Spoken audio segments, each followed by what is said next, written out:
Oi, pessoal. Vamos lá, gravar aula 7 hoje, quarta-feira, né, com o pedido de Vossas Excelências. Vou ocultar aqui o painel de reunião flutuante e vamos começar. Bom, a aula de hoje é sobre emancipação e resistência.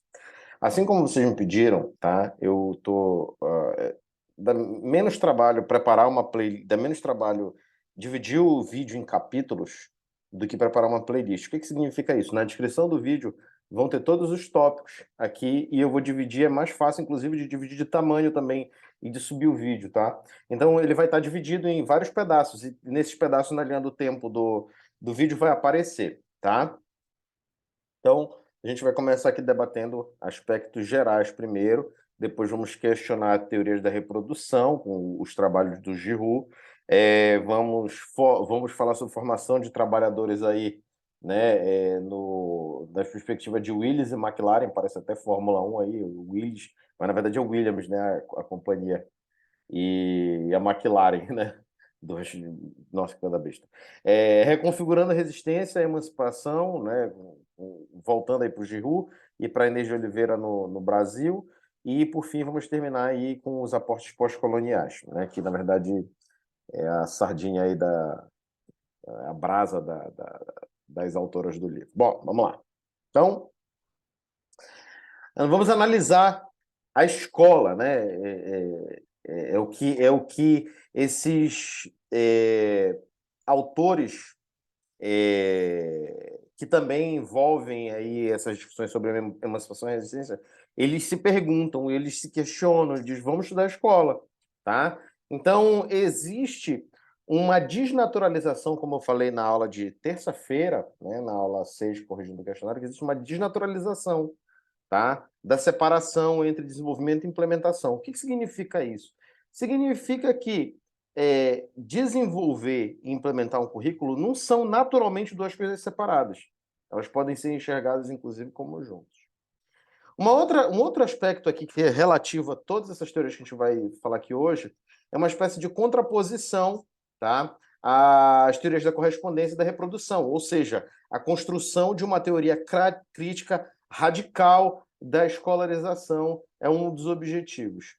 Depois, né, nós temos também um maior foco na relação entre estrutura e agência, por meio da mediação da cultura escolar. O que significa isso? Significa que as leituras que antigamente eram muito focadas nas relações econômicas e centradas na estrutura socioeconômica, tá? Elas se dirigem agora para a agência, que é a ação social de mudança, com foco na mediação dessa cultura da escola. E também as teorias da resistência, elas, de alguma maneira, elas oferecem uma espécie de autonomia relativa da escola na produção de significados, né? Como se combinam discussões de classe e cultura, ou seja, não é só a superestrutura econômica que determina, também o que a gente faz aqui no nível micro influencia em como essa dinâmica vai ser, digamos assim, desenhada, tá? A escola, ela é um locus de luta por hegemonia. A gente pode entender outra coisa nas teorias aqui de emancipação e resistência. Ela não é reflexo determinado de relações hegemônicas. Não é porque o sistema é capitalista que a gente simplesmente vai reproduzir somente sem nenhum tipo de resistência a isso. Tá? A escola ela também difunde normas e práticas, normas práticas e valores por meio do currículo. Tá? Então, isso significa, tá, que essas normas práticas, eles de certa forma se associam à divisão de trabalho, mas a escola não é um espaço em que a derrota para o sistema supereconômico está garantida nessas relações. Tá? Além do mais, os sujeitos das classes favorecidas, né, eles são tomados como superiores e são marginalizados aqueles das classes inferiores. Então, isso aí é importante da gente também levar em conta, tá?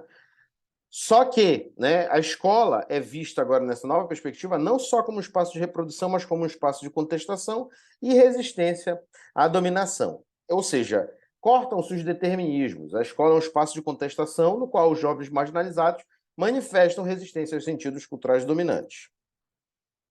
Por fim, tá?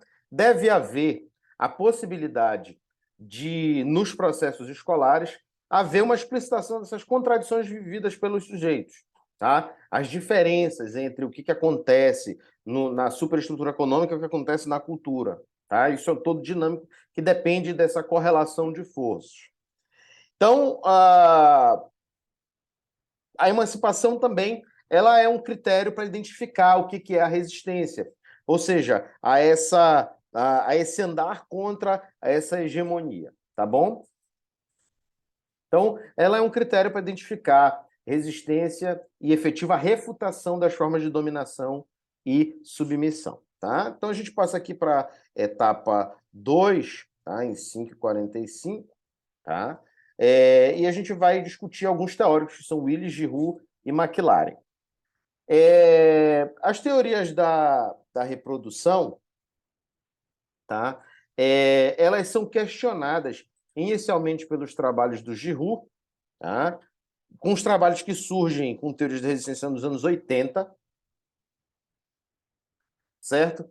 E o Giroux ele se opõe a trabalhos como os do Bourdieu, do Bernstein, de Bowles e Gentes, de Althusser, porque ele diz que eles são fatalistas, tá? Então, as teorias reprodutivistas elas são fatalistas, elas dizem que o sistema econômico determina tudo. O Giroux, né, ele admite que o tom da relação de estrutura econômica e processos culturais por parte dos reprodutivistas é de completa e inexorável dominação. Ou seja, a escola está fadada aí a reproduzir o sistema capitalista. Então, ele vai dizer o seguinte: olha, o sujeito ele não tem espaço para questionar e resistir à lógica do capital e o seu domínio sobre as práticas. Então, eles desconsideram a agência, portanto. Para Giroux, né? Giroux ele se baseia em muitos preceitos de uma escola filosófica que a gente chama de Escola de Frankfurt, que foi, digamos assim, capitaneada pelo Herbert Marcuse, pelo Jürgen Habermas e por outros grandes filósofos alemães aí do século XX. Tá? A pedagogia radical para o Giroux é uma pedagogia que estipula uma racionalidade que estabelece entre um nexo entre o pensamento e a ação voltado tanto para a liberdade individual como para a liberdade social. Ele vai também fazer uma análise crítica acerca das teorias reprodutivistas e vai dizer que eles acertam, né, ao enxergar o poder, a dominação e todo como esse processo se realiza na escolarização. Ele vai dizer ainda que as teorias da reprodução elas acertam quando elas destroem aquele discurso de eficiência. Ou seja, esse discurso ele é conservador, a gente vai buscar uma sociedade eficiente, mas na verdade é eficiente para cumprir as ordens do capital, tá bom? Então, de certa maneira, ele dá esses 2 pontos positivos para os reprodutivistas, só que ele vai dizer que eles acabam por simplificar demais a coisa e, ironicamente, eles acabam contribuindo para manter esses processos de reprodução. Quando ele fala sobre Althusser, tá, ele vai dizer que a ideologia ela tem existência material, né, por meio de rituais, práticas e processos. Tá? E, no caso, esses processos eles envolvem a escola, mas ele faz uma crítica. Tá? Ele diz que a visão do Althusser, por mais interessante que ela seja, que traga essa existência material, ela é uma visão restrita e unilateral de poder. Por quê? Porque, aparentemente, a escola tem poder para reproduzir formações culturais dominantes, mas não tem poder nenhum de desafiar. Então, a escola receita pianinho, né, o poder do capital. E ele, então, vai afirmar que Althusser invalida as resistências, os conflitos, as contradições e as lutas, tá? E, por isso, a conclusão que ele chega sobre Althusser é que Althusser desconsidera qualquer espaço para a agência humana. Quando ele fala sobre Bowles e Gentes, o Giroux, ele vai dizer que o estudo de Bowles e Gentes é relevante, mas eles escondem o sujeito. O que acontece? Então, esse estudo que eles fizeram na relação entre escolas e o mundo do trabalho acaba diluindo o sujeito sob o peso aí das coerções estruturais, da macroestrutura social. Tá? Para ele, né, ele entende que Bowles e Gentes vão dizer que as coerções estruturais formam personalidade e trabalho, o que para ele deveria ser entendido de uma forma diferente. Ele também critica o fato de Boulos e Dintes considerarem a classe trabalhadora como homogênea, o que para ele é uma má representação da coisa. E ele vai dizer também que não há complexidade na interpretação da formação da subjetividade, o que é um fenômeno complexo, cada um forma a sua subjetividade de um jeito diferente, por mais que sujeito às diversas ações sociais, e não há uma teoria capaz de fundamentar as ações dos professores frente ao caráter opressor do capital. Como é que o professor ele se comporta frente a um contexto de reprodução? Ele resiste ou não? Isso não há lá para Giroud. Giroud também faz alguma crítica a Bourdieu e Bernstein, tá? Ele vai dizer que um ponto positivo é que eles são menos deterministas, que eles focam na transmissão cultural, mas ele vai dizer que o hábitos, que é um conceito do Bourdieu, não permite teorizar sobre possibilidades de mudança social. Para ele, né, como o hábitos ele não é reestruturável de forma transformadora, tá?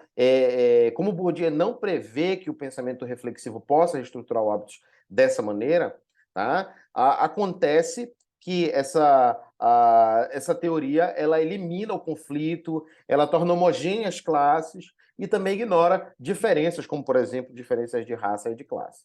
Um outro aspecto é que, para Giroud, Bourdieu e Bernstein, especialmente Bourdieu, o Bernstein é até poupado um pouco de crítica. A única crítica que o Giroud faz ao Bernstein é a incapacidade da construção de uma pedagogia radical, como ele acredita que tem que ser. Tá? Então, ele vai dizer que a descrição cultural feita pelo Bourdieu elimina o conflito e as diferenças. O Bourdieu também desconsidera que as ideologias não são praticadas no vazio, sem processo de resistência contra a ideologia, e ele vai dizer também que a resistência ela envolve uma dimensão material, como, por exemplo, o tempo que a gente prescreve para os alunos, o tipo de trabalho que é prescrito. Tá? Então, tempo de aluno disponível para estudo, ou necessidade ou não dos alunos trabalharem enquanto estudam, tudo isso aí envolve uma dimensão material no conceito de resistência. Tá? Em síntese, tá? Para Giroud, as teorias da correspondência e da reprodução acabam minimizando as resistências e a mediação das ideologias nos espaços escolares, tá? O que torna, digamos assim, incapaz de levar em conta os conflitos e as contradições que são presentes na escola e no meio social. Ele também busca dar destaque quando ele defende as teorias da resistência. Tá? Então, Giroud foi das primeiras pessoas que atacou essas teorias da reprodução e trouxe, tá, digamos assim, uma nova roupagem para isso.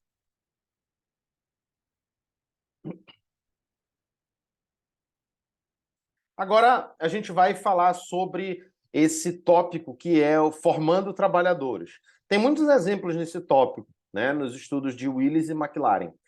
Ambos fazem estudos etnográficos, tá? E eles vão chegar à conclusão, tá, de que os jovens marginalizados, de longe, tá, são pessoas dóceis. Não são pessoas dóceis, nem de longe. Né? Ou pessoas adaptadas e que aceitam a dominação de forma unidirecional, né? Como, nossa, o capitalismo está aí, as classes mais altas estão aí, eu vou aceitar de cabeça baixa. Pelo contrário, eles descobrem outras coisas. O trabalho de Willis, tá? É feito na cidade de Birmingham, na Inglaterra, tá? Ele faz um estudo de caso com 12 rapazes brancos de classe operária da escola secundária não acadêmica, com comportamentos de oposição na escola em processo de transição para o trabalho. Tá? Ele também aplica estudos comparativos com alunos da mesma escola ou de outras 5 escolas que ele também estudou com características diferentes. O objetivo desse estudo era entender a complexidade do processo que faz com que os jovens da classe operária aceitem acabar em empregos de sua classe e a não se rebelarem pelos empregos de classe média serem dirigidos a jovens da classe média. Ou seja, eles queriam entender como é que é a complexidade desse processo de reprodução social. Não tem resistência nenhuma. Tá? Então, eles levantam uma tese de que não é apenas a falta de opção para outras trajetórias de vida, mas existe uma certa autocondenação a assumirem um papel subordinado na sociedade capitalista. Esses autores, tá? Ou melhor, esse autor, Willis, ele tem a intenção de construir uma teoria geral das formas culturais para entender o seu papel na reprodução social. Os resultados desse trabalho são interessantes. Tá? Em primeiro lugar, eles ressaltam a contraposição à autoridade. Vamos chamar aqui de inconformados versus conformistas. Esses rapazes estudados, eles são os inconformados. Eles se opõem aos professores e se afastam dos conformistas, né? Os CDFs, digamos assim, tá? Como é colocado aí por eles, os nerds, aqueles os considerados, entre aspas, bons alunos no senso comum pedagógico. Tá? Esses alunos, eles apresentam uma resistência cultural ao currículo formal e ao currículo oculto.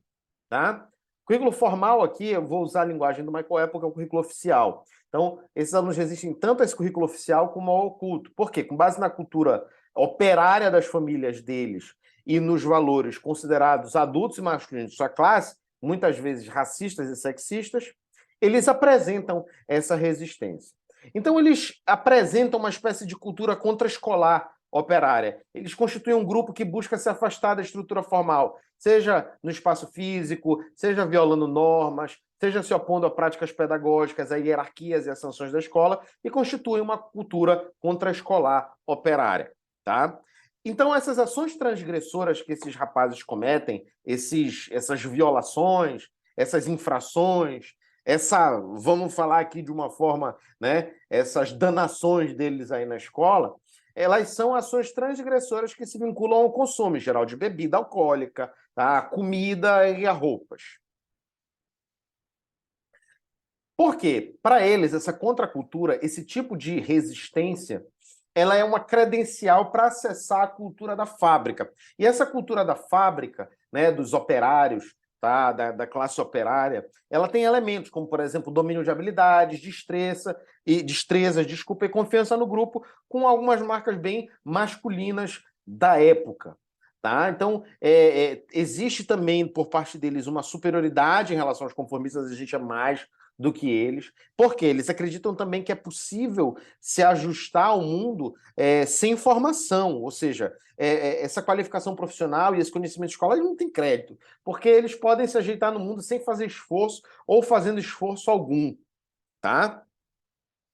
Além disso, né, por conta desse aspecto, existe uma certa resistência ao trabalho mental que é produzido pela escola. Ou seja, esse tempo que eles têm controlado, esse esforço que eles têm que empenhar e esse conformismo, tá, eles são desprezados. Existe uma resistência quanto a isso e uma inclinação ao trabalho manual, que é justamente o trabalho da fábrica. Então, por isso que a contracultura ela é uma credencial para acessar a cultura da fábrica. Os autores também, né, eles vão fazer, né, um estudo sobre a mobilidade social desses chamados conformistas. Né? Eles vão falar que eles se isolam da classe social deles e reinterpretam a cultura deles com base na cultura operária e a redefinem, adaptando-se à cultura formal.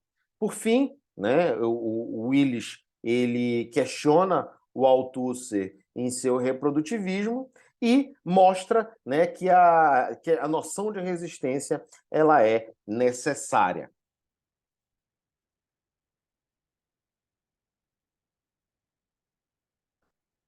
Certo? Agora a gente passa a falar um pouquinho do McLaren, que fez outros estudos também nesse campo aí da resistência associada à formação de trabalhadores. Para ele, para o McLaren, a pedagogia ela deve ser capaz de determinar como relações e práticas sociais representam, em diferentes graus, lógicas dominadoras ou lógicas emancipatórias. Tá? Então, como na sala de aula a gente traz uma lógica que é de domínio ou uma lógica de emancipação, tá? Ela deve ser capaz de mostrar isso. Para ele também, a ideologia envolve a produção de experiência e de rituais, e ele também rejeita a ideologia como uma falsa consciência e como um reducionismo de classe. Mas ele não rejeita o marxismo como um todo. Então ele vem muito fortemente aí no marxismo também. Para o McLaren, o papel dos rituais na vida do estudante é muito relevante. Para ele, um ritual é uma espécie de um universo simbólico, um conjunto de símbolos, metáforas e paradigmas que são expressos por gestos, né, e capacitam atores sociais a demarcar, a articular e a negociar a existência deles como seres sociais, culturais e morais. É um código, uma espécie de código que demarca uma existência sociocultural. É um código que, quando compartilhado por você, você diz assim, olha, eu faço parte desse grupo, eu sou essa pessoa. Tá? Por quê? Porque eu faço parte desses rituais. Esses rituais, eles transmitem ideologias que são sociais e culturais, tá? E o ritual, quando conhecido pelo professor, ele permite a mudança de regras hegemônicas, quando ele identifica isso nos alunos. O estudo de McLaren, ele desenvolveu algumas tipologias de ritos de instrução, tá? Rituais de instrução. Então, ele traz 4 elementos. Ele traz o estado de esquina, o estado estudante, o estado santidade e o estado lar. O estado de esquina, de rua, é aquele da vizinhança do colégio. O que a galera faz fora da sala de aula, fora do colégio, tá? O estado estudante é aquele estado em que o sujeito está controlado, tem o seu comportamento controlado pelo professor. O estado de santidade, mais particularmente, ele fez um estudo numa escola católica, tá? Que era composta prioritariamente por açorianos, da Ilha dos Açores, e por italianos, tá? Nos Estados Unidos. E a santidade, o estado de santidade tem a ver com um comportamento reverente, subserviente nos momentos de oração, e as relações do lar são relações com a família, que não foram observadas nesse estudo, mas foram pressupostas pelo pesquisador. Tá? O que o McLaren chega na conclusão? Ele vai dizer que a gente, né, como estudante e tal, né, esses estudantes, eles passam de um estado para outro, e essa passagem de estados, ela provoca uma mudança dos ritos sociais, tá? E, portanto, muda a forma de se relacionar com as formas culturais. Então, são ritos de passagem que se desenvolvem todos os dias. Então, ele sai da escola, ele vai para o estado de esquina, ele chega na hora da oração, ele tem que rezar, né? Chega em casa, ele vai se comportar de uma outra forma. Então, esses contextos, esses ritos, eles, de certa maneira, influenciam na construção do universo simbólico da escola e, naturalmente, eles manifestam algum tipo de resistência. Esses estados, eles, na verdade, eu falei de uma forma que pode parecer que eles saibam um do outro, mas como se eles saíssem completamente, né? Não é bem assim. Esses estados, eles são interrelacionados, certo? Então, o paradigma, por exemplo, básico de trabalhador e católico, eles estão relacionados. Eles atendem à demanda do trabalho escolar. Esse trabalho escolar ele envolve assistir a aula, se comportar, se disciplinar o próprio corpo. Então, alguns rituais de ensino coisificam, transformam o mundo da sala de aula em coisa, conforme os dogmas da cultura dominante. Então, temos assimetrias de poder, eu mando, você obedece, tá? Então, coisas dessa natureza. Então, eu mando você rezar, você tem que rezar, você tem que se submeter. E esses autores, né, eles apresentam também alguns rituais de resistência. Esses autores não, esse autor, McLaren, ele apresenta o que ele chama de rituais de resistências, que são formas culturais refratárias aos dogmas e aos códigos dominantes. Tem uma regra dominante, tem uma hegemonia, eu vou me opor a ela. Então, são essas formas culturais. Por exemplo, eu vou pular aqui vou trazer, né, logo aqui alguns exemplos, como, por exemplo, a zombaria, a zoeira, a irreverência, a obscenidade, né? O moleque começa a fazer gesto obsceno, começa a sacanear os outros no meio do corredor fazendo gesto obsceno, o tumulto, a confusão, a contraposição à autoridade, desafiar o professor, desafiar o inspetor, desafiar a diretora, tá? Palhaçada, fazer palhaçada no meio da aula e, por exemplo, recusa em trabalhar, não vou fazer. Por incrível que pareça, gente, por incrível que pareça, o professor de vocês caiu em vários desses rituais enquanto está hoje. Você vai pensar, pô, caiu na quinta série, caiu no ensino médio. Também caiu hoje, fazendo curso de psicologia. Quando dizem que a gente é aluno e basta a gente voltar para o banco, que a gente volta para o mesmo comportamento, é verdade. Tá? O cara tem doutorado, é um zoeiro, né? Que absurdo. Então, um exemplo bem interessante é a risada de resistência. Tá? É um exemplo de redefinição da estrutura de poder na sala de aula. Ela é diferente da risada comum, da piada do professor, é uma risada de resistência, é uma risada que ridiculariza, ela coloca a vítima em uma posição de desvantagem. Esses dogmas também, eles invertem símbolos e desestruturam o cerimonial pré-estabelecido. Tá? E a resistência ela se manifesta no quão distante o estudante está com relação à esquina de rua, ao estado de esquina de rua. Tá? Então, essa dissonância aí, ela que manifesta a resistência. Se você tem pouca diferença, né, do que você é na esquina de rua, bom, tecnicamente, você é muito resistente. Né? Porque você sacaneia, você tira a graça, você faz zoeira na sala de aula, né? Você está aqui muito... O seu estado de estudante está muito próximo da esquina de rua. E quando você está distante da esquina de rua, você está mais se submetendo. Então, a sua resistência tende a ser menor. Lembrem-se disso. Tá? Então, a risada de resistência e os outros exemplos que eu apresentei para vocês também. Então, como é que a escola ela conecta ou ela se conecta com a cultura do sofrimento por meio da religião católica no estudo de McLaren? Tá? A aula é sofrida, as aulas são cansativas, é muita atividade, mobiliário opressivo, um controle do corpo mesmo sem agressão física, certo? Vocês vão tirar graça com a minha cara depois dessa aí. Tá? O corpo, desculpa. O corpo, a opressão e a resistência, elas envolvem uma contradição entre o estado de aluno e o de esquina de rua. Elas mostram isso. Então, esse corpo ele espelha a opressão e é um instrumento de resistência também à dominação. Existe essa contradição. Eu não posso ser o que eu sou na esquina da rua. Eu não posso fumar o meu cigarro. Eu não posso tomar a minha bebida. Eu não posso tomar o meu goró. Eu não posso sacanear com o cara que passa lá, porque eu estou na aula e eu tenho que me comportar. Então, conclusão aqui dessa sessão, tá? Para Willis, a dominação que decorre da autoformação da classe trabalhadora, tá? Ou seja, a dominação ela decorre disso, dessa autoformação da classe trabalhadora. Uma crítica que é feita, né,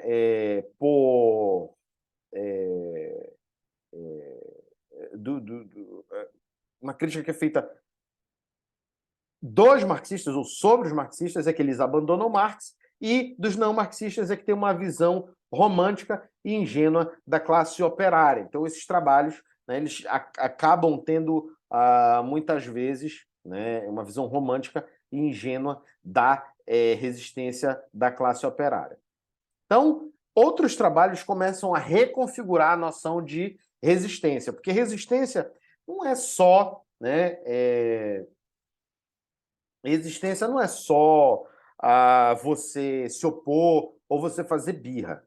Tá? Então, o Giroux, por exemplo, vai criticar os trabalhos de Willis e McLaren, dizendo que esses trabalhos não centram a resistência na relação entre estrutura e agência.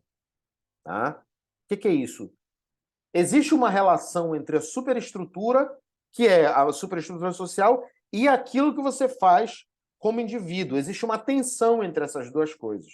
entre o universal e o global, se você quiser entender assim, né? Mas existe essa relação entre estrutura e agência. E o Willis, ele diz que, desculpa, o Giroux diz que os trabalhos de Willis e McLaren precisariam centrar essa resistência nisso. Aí o Giroux, ele faz um monte de apontamentos sobre os pontos fracos das teorias de resistência. Ele vai dizer que existe uma fragilidade teórica na definição dos comportamentos de oposição que tem significação radical. O que é resistência, afinal? Você mandar o professor para longe é resistência, né? Ou é só birra mesmo? Não há determinantes histórico-culturais, tá? Dos diferentes comportamentos de oposição. Então, falta esses determinantes histórico-culturais. É o quê? Resistência. Historicamente, fazer essa descrição histórica. O que é resistência ao longo do tempo e como é que chegou até aqui para ser considerado resistência? Eles também têm a noção de resistência descritiva, ou seja, qualquer indisciplina pode ser caracterizada como reação à autoridade, tá? Então, nesse sentido, como qualquer indisciplina pode ser entendida como uma resistência, a indisciplina ela pode incorporar ideologias reacionárias, o que significa uma espécie de demonstração de poder nas bases do poder dominante. Então, você ser racista ou você ser sexista numa sala de aula é uma demonstração de poder com base no poder dominante e, né, isso é uma incorporação de uma ideologia reacionária, de certa forma. Então, essa resistência ela não leva ao que o Giroux vai chamar de emancipação do sujeito. Um segundo ponto fraco é que falta uma profundidade em relação, por exemplo, a estudos de gênero e de raça. Então, esses estudos aí da resistência, eles correm o risco de serem essencialistas, ou seja, de coisificar pessoas, classes sociais, raças, gêneros, tá? E reducionista, né? Vincular somente, por exemplo, a questão à classe social, o que seria um erro. Um terceiro ponto fraco é que os estudos das teorias de resistência não se associam a movimentos políticos. Então, esses estudos não relacionam resistências de outros movimentos políticos de contracultura nas artes de forma direta com a escolarização, o que para o Giroux é um ponto fraco. Um quarto ponto fraco é que o de que as escolas elas formam subjetividades e isso não é levado em consideração. Tá? As escolas elas não apenas reprimem, mas elas contribuem para a formação de subjetividades dos alunos da classe trabalhadora. Ele também vai dizer que é incorreta a homogeneização do capital cultural da classe. Os capitais culturais não são homogêneos, eles são heterogêneos, eles são distribuídos de forma diferente, mesmo na mesma classe social. Além disso, né, ele vai dizer que os professores precisam reconhecer as contradições dessa cultura e que eles precisam também questionar os elementos repressivos e valorizar os elementos progressistas. Então, o que acontece? Como o professor, se ele não reconhece o que é repressivo e o que é progressista, ele basicamente ele não está fazendo um trabalho, digamos assim, crítico na sala de aula.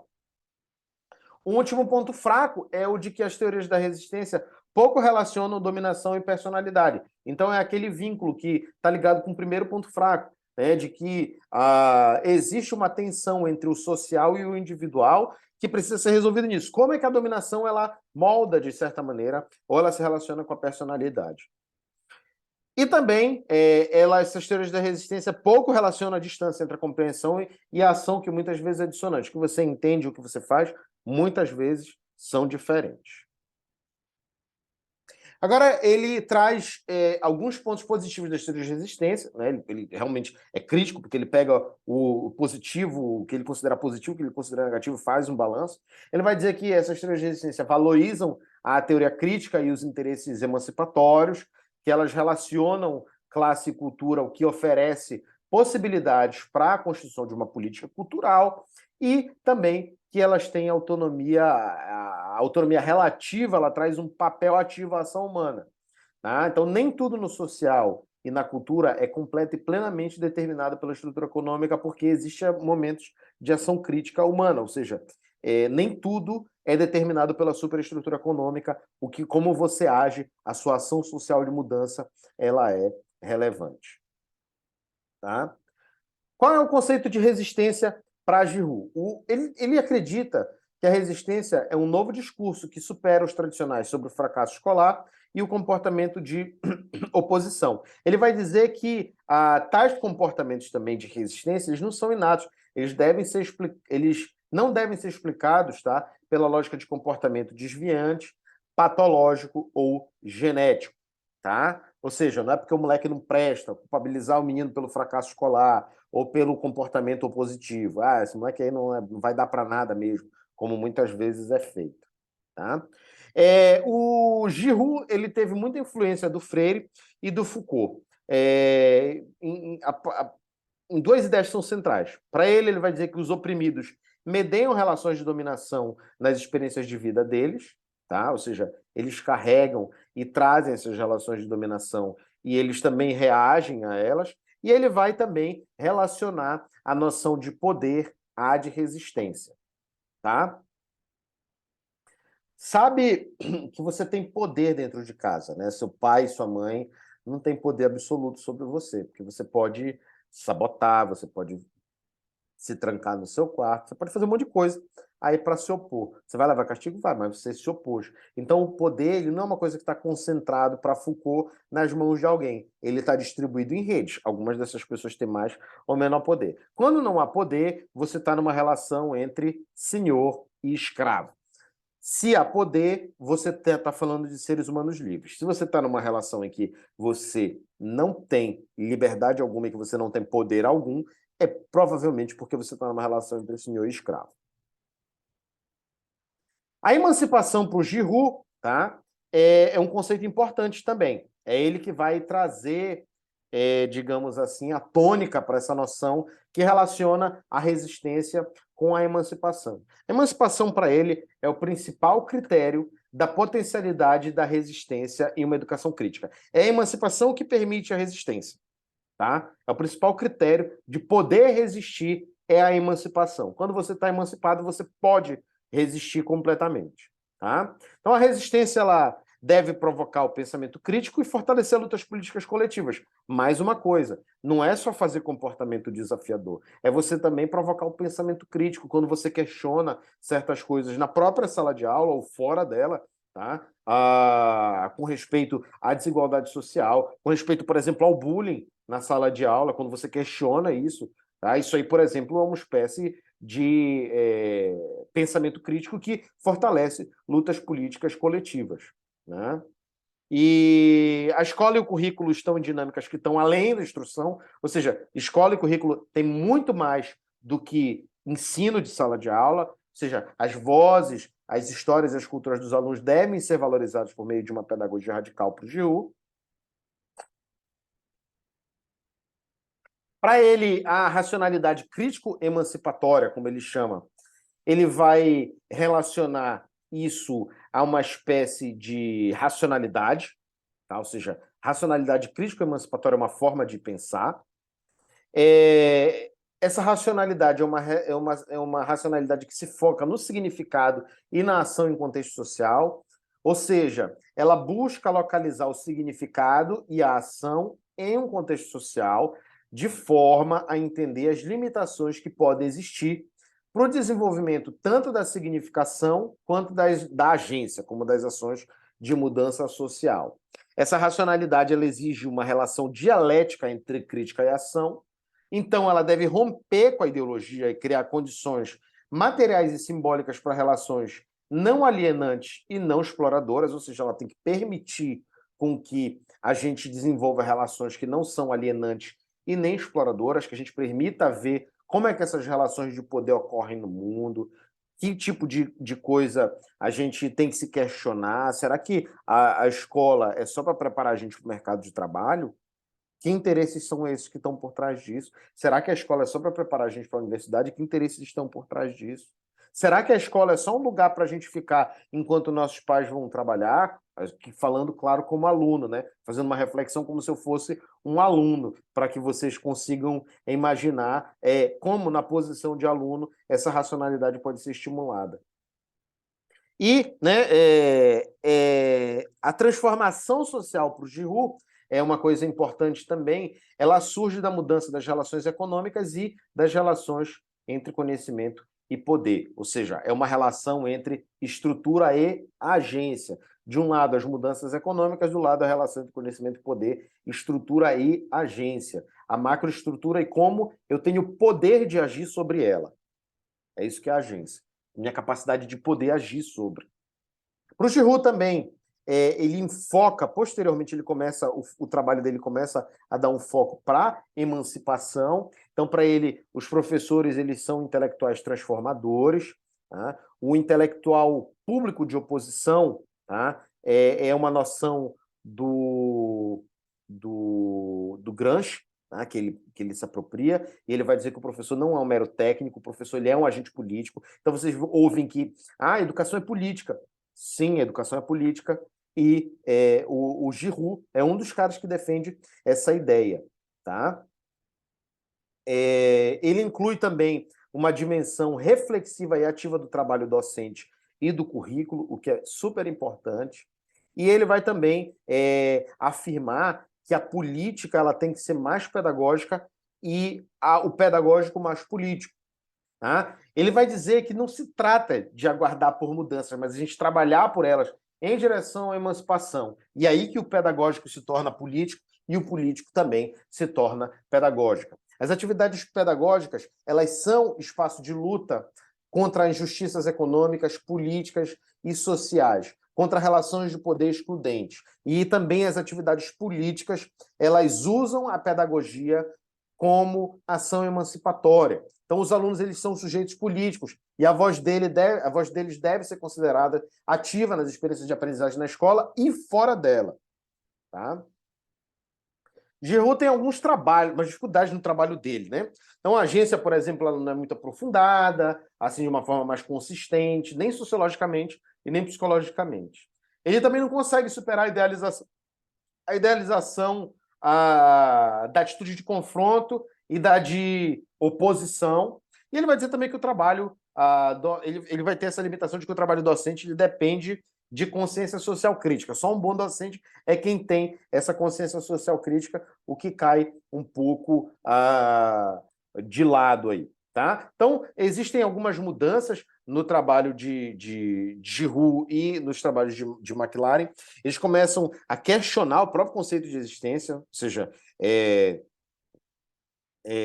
esse conceito de resistência, por não ter um projeto político explícito, muitas vezes ele é expresso somente como negação do discurso dominante, como um discurso meramente opositor, e a resistência ela acaba sendo substituída pela contra-hegemonia. Então, esse termo ele é mais teórico, ele é mais político e crítico, porque ele não apenas está ligado à dominação, mas ele é constituinte, a contra-hegemonia é constituinte de uma ação transformadora a ser exercida pelos sujeitos. O Giroud ele bebeu muito na fonte da teoria crítica, né? Para o Giroud ainda, a resistência ela é passiva e inconsciente. Ela deve ser substituída, então, pela agência. Ele pega a noção de intelectual orgânico, tá? De Gramsci. O intelectual orgânico é aquele que sai da classe social dele e volta, ou seja, é aquele de uma determinada classe social que ele trabalha em prol dessa causa social. E aí ele desenvolve o conceito de pedagogo crítico, tá? O pedagogo crítico é alguém que é um intelectual comprometido e busca formas de atuar ativamente e desestabilizar a ordem capitalista em diversos espaços, cruzando movimentos sociais e socialistas. Tá? Também ele acaba se afastando um pouquinho desse conceito de resistência e de emancipação, né? Falando aí do pensamento emancipatório, ele acaba se afastando um pouquinho aí, afastando esses conceitos de resistência e de emancipação. Ele vai falar que o pensamento emancipatório é uma capacidade de agir racionalmente uma perspectiva crítica e está associado a um sujeito autônomo, reflexivo e autodeterminado. Ele vai dizer que o pensamento exige o conhecimento crítico, tá? E busca superar as ideologias. Agora, o Giroud ele tem um trabalho muito extenso. A gente acabou ficando aí com a Inês Barbosa Silva já mais no finalzinho, né? E a gente vai desenvolver um pouquinho aí a discussão sobre ela. Tá? Então, para a Inês Barbosa de Oliveira, se eu falei Silva, as alternativas emancipatórias, elas surgem a partir dos estudos do cotidiano, alguém que se aproxima aí dos estudos do cotidiano, o que a gente estudou na aula passada, né? Aula 6. Para ela, o currículo é uma criação cotidiana daqueles que fazem as escolas, então aí você já vê que o conceito dela é voltado aí à parte do cotidiano. E o currículo é uma prática que envolve saberes e processos interativos do trabalho pedagógico, tá? E é realizado, por ser um trabalho pedagógico, por alunos e professores. E a emancipação, para Inês Barbosa de Oliveira, deve ser pensada dessa maneira. Para ela, existe uma importância das práticas emancipatórias no cotidiano, e essa emancipação ela envolve uma valorização do cotidiano e um questionamento da hegemonia. Né?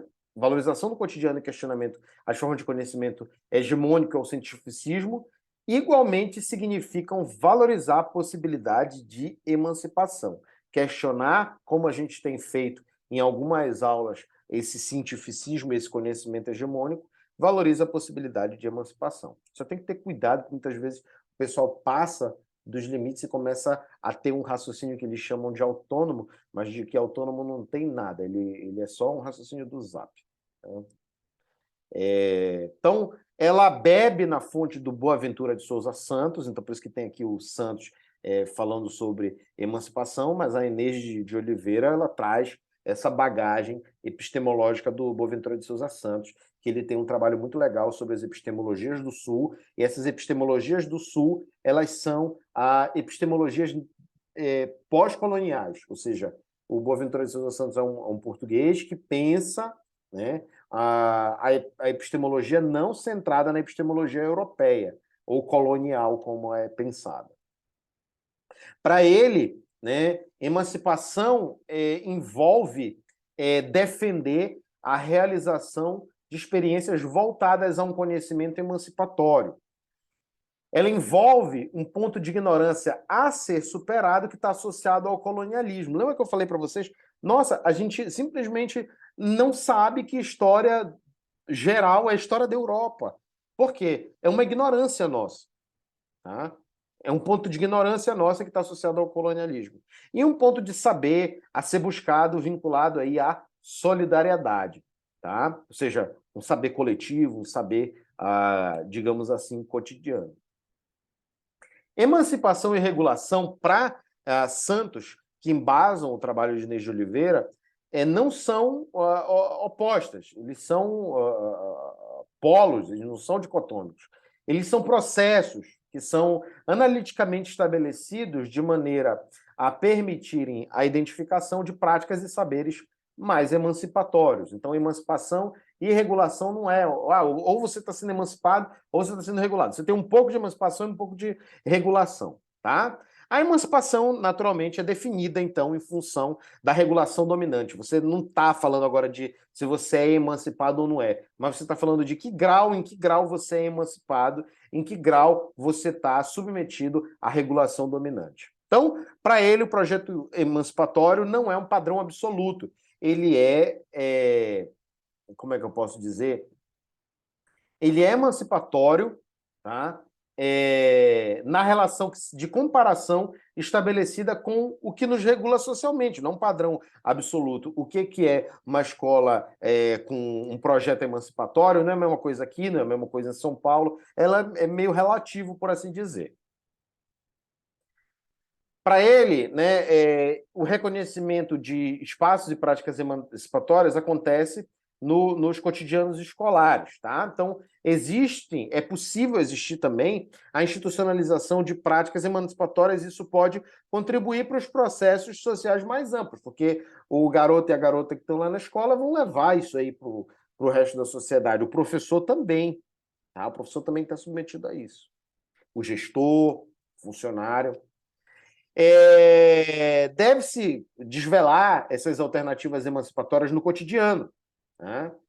Elas podem institucionalizar saberes, fazeres curriculares que são contra-hegemônicos. Então, sabe aquele conhecimento de física?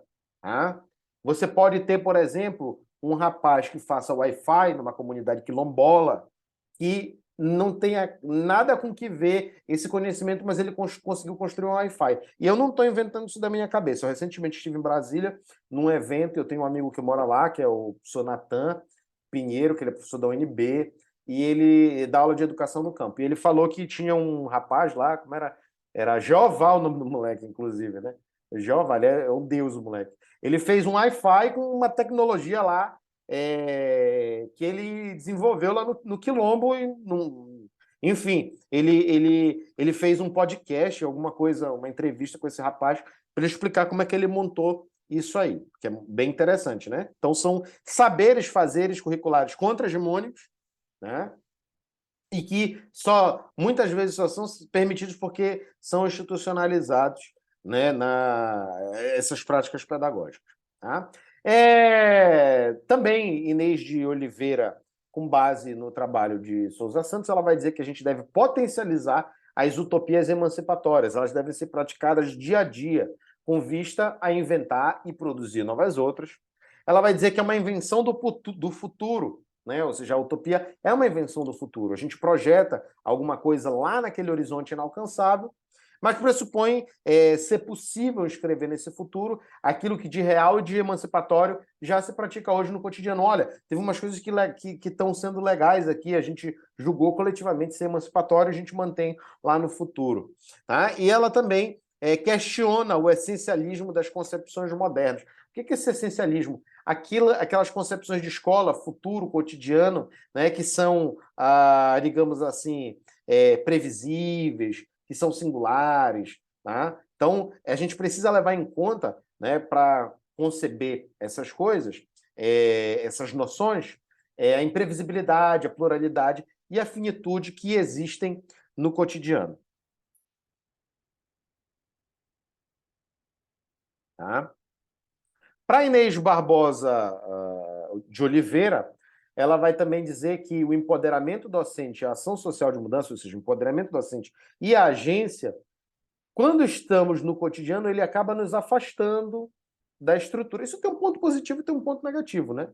Isso, olhando aí por outra lente, né? Isso pode gerar autonomia, mas isso pode gerar também alienação. Então, é sempre interessante a gente olhar desse ponto de vista, tá? Por quê? Justamente porque a inserção no cotidiano afasta a gente de uma estrutura de poder longe das nossas vidas. Ninguém sabe lá no MEC o que você está fazendo na sua escola. Ninguém sabe no MEC o que a gente está fazendo aqui. Inclusive, é até curioso, porque um dos ex-ministros da Educação, aí, um ex-ex-ex do ex, o Abraham Weintraub, ele disse que nas universidades federais tinha plantação de maconha e tinha laboratório para fazer LSD e que tinha orgias lá, né? Então, bom, nem cabe comentar aqui esse tipo de coisa, tá? Porque é absurdo. Bom, a gente fica aí com a seguinte pergunta, que é feita pela Inês Barbosa de Oliveira. Qual o limite entre estrutura e agência? Por último, agora, a gente vai pegar os aportes pós-coloniais, falar en passant sobre eles, tá? E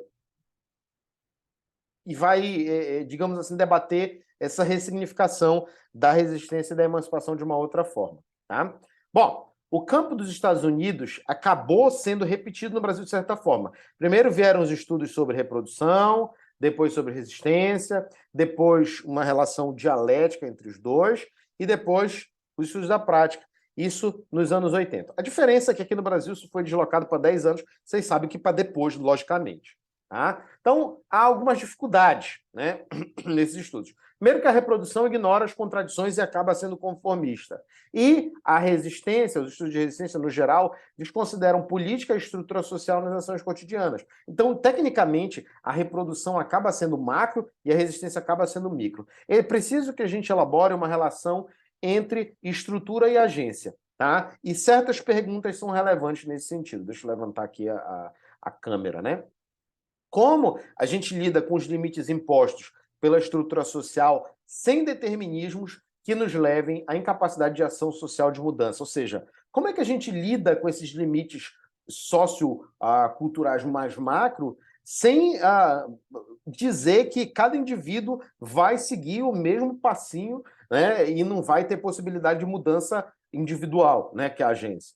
A segunda pergunta é: como teorizar a possibilidade de o sujeito atuar imaginando e produzindo uma transformação social, sem voluntarismo, sem o que eu quero, sem visão romântica e dependente de conceitos, ou dependente de conceitos fixos e estruturados como consciência de si e do mundo? Como é que a gente vai levar em conta essa dinâmica, então? Então, os aportes pós-coloniais, né, da teoria do discurso, como de Laclau e Mouffe, tá? Eles trazem algumas noções que são importantes para a gente pensar isso. Então, a diferença para eles a diferença, ela habita todos os processos culturais e curriculares. Tá? A diferença, ela se associa a discursos homogeneizantes e opressivos também. Tá? Mas ela não é uma mera oposição ao homogêneo. Ela é um espaço-tempo de fronteira cultural. É um termo bem interessante, que a Elizabeth Macedo cunha esse termo em um artigo dela sobre teoria do currículo, que ela discute essas coisas de uma forma bem mais aprofundada. Posso passar para vocês se vocês quiserem esse artigo. Muito legal também, escreve muito bem. E eu acho que, tecnicamente, não sei como é que elas fizeram para escrever esse livro, mas às vezes esse livro eu acho ele meio enrolado, sabe? Não é uma crítica, é formato de escrita. Eu tendo a escrever mais simples do que elas, por exemplo. Mas eu gostei muito do texto da Elizabeth Macedo e pareceu muito mais bem elaborado, bem trabalhado. Eu não sei se a Alice Lopes é mais, digamos assim, prolixa na escrita, né? Não entendam isso como uma crítica, é questão de estilo. Tá? E o que é esse espaço-tempo de fronteira cultural? Tá? Então, nesse espaço-tempo, a colonização não é operada pelo professor sobre o aluno, ou ainda sobre o conhecimento científico sobre o cotidiano. Tá? É um espaço-tempo que não é uma coisa que tem fronteiras, digamos assim, fixas. Essas fronteiras, elas são móveis. A toda hora elas estão se movendo. Tá? Guardem isso. Toda hora elas são dinâmicas, elas estão se movendo. A resistência não é somente a do aluno frente ao opressor ou do conhecimento cotidiano sobre o científico, tá? Mais uma coisa que fortalece esse argumento. Professor, aluno e todos os sujeitos sociais produzem diferentes saberes em diferentes contextos e relações de poder. São agentes do colonialismo e, portanto, de processos opressivos em maior ou menor grau em momentos diversos. E todos esses sujeitos atuam na produção da diferença. Agora, olha uma coisa interessante. A relação entre dominação e diferença ela é interessante, porque nenhuma diferença tem o poder de permanecer existindo a despeito da dominação, ou seja, a dominação ela tende a uniformizar a gente, e nenhuma dominação acaba por completo com a diferença. Então, vocês vejam, né? Dominação é um conceito, digamos assim, mais macrosocial, mas ele também tem uma parcela microsocial. E o conceito de diferença, ele tem uma parcela microsocial forte, mas ele também tem uma parcela macrosocial, de certa maneira. Diferenças entre grupos, diferenças entre minorias, diferenças entre grupos favorecidos e desfavorecidos, mas existe também a diferença no interior deles.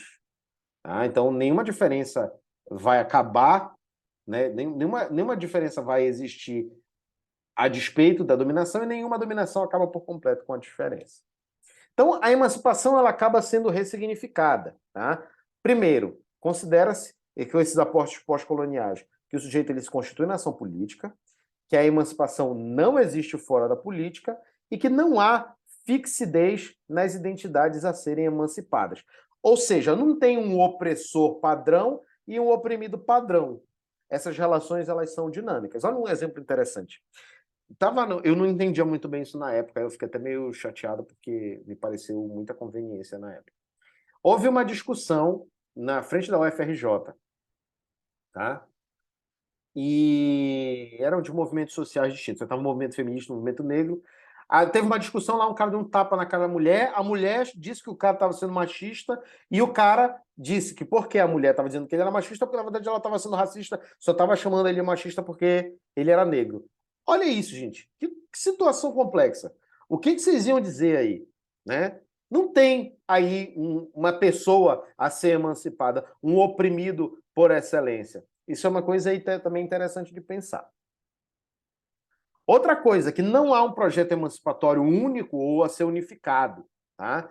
Existem demandas múltiplas da diferença. Há múltiplas demandas da diferença em diversos contextos que disputam a possibilidade de se constituírem como projeto emancipatório. Tá? Olha aqui a crítica aos marxistas. Todo projeto emancipatório suposto universal é apenas um conjunto de demandas particulares que se hegemonizou como tal, em determinadas lutas contingenciais e provisórias que, assim, se colocaram no lugar do universal. Por exemplo, a relação capital-trabalho, relações de gênero, sexualidade e raça. O que eu quero dizer com isso? Bom, quando a gente diz que existe uma luta universal, comum, que é um discurso muito comum dos marxistas, não, mas a gente tem que olhar para o material, para o objetivo, que é a relação de trabalho. Todo mundo está na relação de trabalho, todo operário é explorado. Existe o operário negro, o operário mulher, o operário mais pobre, o operário da classe média, todo mundo é explorado. Então, essa luta que a gente deve lutar. Tecnicamente, essa luta não é universal nos aportes pós-coloniais. Essa luta ela se hegemonizou como tal, tá? Numa luta que é contingencial e provisória, porque ela é histórica. O que acontece hoje pode ser que, de repente, no século 4000 a gente é socialista, a gente é comunista, todo mundo está numa igualdade plena e vivendo muito bem, tá? De acordo com o raciocínio, por exemplo, dos marxistas. Tá? Pode ser que aconteça isso. Então, lá a luta vai ser outra. A luta vai ser outra, a disputa de poder vai ser outra, não vai ser mais essa. Assim como no feudalismo, a disputa não era essa disputa não fazia nem sentido que a gente está tendo hoje, por exemplo, no feudalismo, essa disputa capital-trabalho. Não fazia, porque a relação de trabalho era completamente diferente. Tá? Você era um camponês e estava lá lascado e tinha lá os nobres, que eram suzeranos e vassalos, que um doava, o outro recebia a terra, e você só fazia trabalhar se você era um camponês. Você não tinha férias, 13º, leis trabalhistas, não tinha nada disso. Então, por exemplo, essa relação de capital-trabalho, ela não é uma relação universal. Ela é uma relação particular que se hegemonizou. Eu acho essa visão muito interessante. Tá? A emancipação é sempre uma proposta contingente. Por que ela é contingente? Porque ela depende das situações do momento, das condições do momento. Em lutas culturais e políticas, nas quais a diferença e os processos de identificação devem ser entendidos como centrais. Por fim, nós chegamos ao final da nossa aula. Eu desejo um forte abraço para vocês. Esse conteúdo é um pouco maior. O da aula 8 também vai ser um pouquinho maior. Vou tentar sintetizar um pouco mais. A aula hoje deu 1h02, mas como eu falei para vocês, vou dividi-la em capítulos para que vocês possam acessar mais facilmente. Um beijo, um abraço e tchau!